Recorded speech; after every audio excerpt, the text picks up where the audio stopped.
Unlock the breathtaking detail of your Sony A1 by mastering its high-resolution capture settings. First, let's dive into the core of image quality. Navigate to your camera's main menu and select Image Quality for maximum resolution.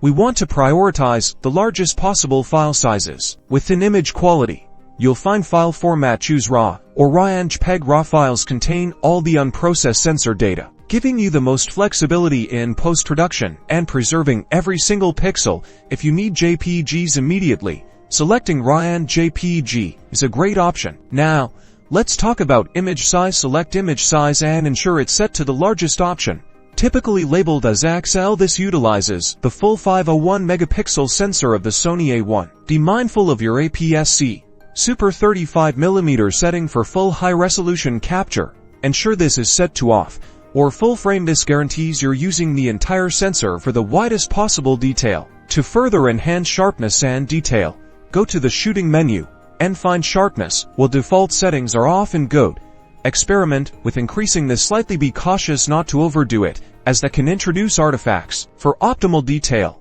shooting with an aperture around f56 to f11 is usually a sweet spot for sharpness across the frame. Combine this with a stable shooting surface or a good tripod to avoid any blur. By following these steps, you're ensuring your Sony A1 is configured to capture stunningly detailed images and videos, letting you explore the full potential of its incredible 501 megapixel sensor. Happy shooting!